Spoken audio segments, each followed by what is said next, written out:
புகழும் இறைவனுக்கே.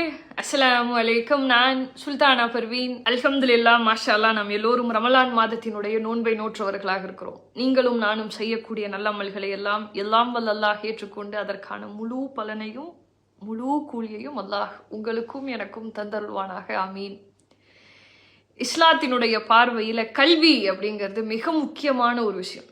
இன்னைக்கு பேசுறதுக்கு நானும் கேட்கறதுக்கு நீங்களும் முஸ்லீம்களாக இருக்கிறீங்க அப்படின்னு சொன்னா அதற்கு காரணம் அந்த கல்வி தான். அன்றைக்கு வாழ்ந்த நபி தோழர்கள் அதை எவ்வளவு தொலைநோக்காக அடுத்தடுத்த தலைமுறைக்கு கடத்தி இருக்கிறாங்க அப்படிங்கிறத அந்த வரலாறுகளை படிக்கும் போது உண்மையிலுமே புல்லரித்து போகிறது. இப்போ அண்ணல் நபி ரசூல் ஸல்லல்லாஹு அலைஹி வஸல்லம் அவர்களுடைய காலத்துல வாழ்ந்த அந்த நபி தோழர்கள் மீண்டும் இந்த மண்ணில் பிறக்காதவர்கள். அந்த தலைமுறை அதோடு முடிஞ்சது. ஏன்னா அவங்கெல்லாம் டைரக்டா ரசூல் ஸல்லல்லாஹு அலைஹி வஸல்லம் அவர்களிடத்துல கற்று தெரிந்தவர்கள். அப்பப்போ வகி வருகிற பொழுது அப்பப்போ ரசூல் ஸல்லல்லாஹு அலைஹி வஸல்லம் அவர்களிடத்துல நபிமொழிகளை கற்று தெரிந்தவர்கள்.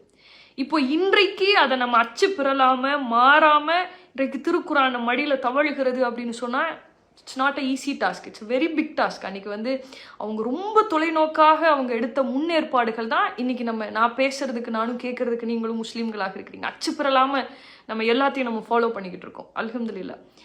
இப்போ இதுக்கு பின்னாடி எவ்வளவு எஃபர்ட் இருக்கு, இதுக்காக யாரெல்லாம் உழைச்சிருக்காங்க, அவங்களுடைய வரலாறுகளையாவது நம்ம தெரிஞ்சு வச்சிருக்கணும் இல்லையா? அப்படி நான் தேடி படிக்கும்போது எனக்கு கிடைச்ச ஒரு நபரினுடைய வரலாறு, அல்லாஹ் அக்பர், எந்த அளவுக்கு அவங்கெல்லாம் எஃபர்ட் போட்டிருக்காங்க.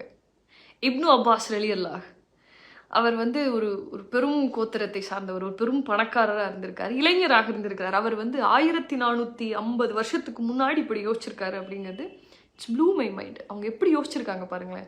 இப்போ இனி 50 வருஷத்துல நான் என்ன ஆக போறேன், நீ அடுத்து ஒரு 50 வருஷத்துக்கு நம்ம லைஃப்பை பிளான் பண்ணும் அப்படின்னு இன்னைக்கு நம்ம யோசிக்கிறோம். இவ்வளவு டெக்னாலஜி, இவ்வளவு விஷயங்கள் பார்க்கக்கூடிய நிலையில நம்ம யோசிக்கிறதோ செய்யறதோ பெரிய விஷயமே கிடையாது.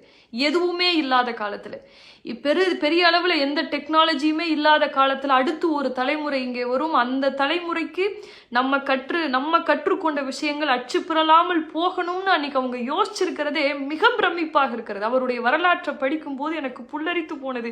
இப்னு அப்பாஸ் ரலியல்லாஹு அவர்கள் ஒவ்வொரு நபி தோழர்களிடத்திலும் தேடி போய் நபி மொழிகளை கற்றிருக்கிறார். அவருடைய லாஜிக் சரியான லாஜிக் தானே.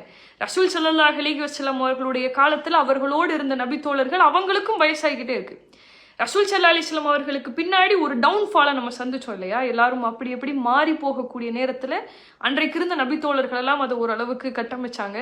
அப்ப அடுத்தடுத்து வரக்கூடிய கலீஃபாக்கள் அதுக்கு பெரிய முன்னெடுப்புகள் செஞ்சாங்க. எல்லாருமே எதை ஃபோக்கஸ் பண்ணியிருக்காங்க அப்படின்னு சொன்னா கல்வியைத்தான் ஃபோக்கஸ் பண்ணியிருக்காங்க.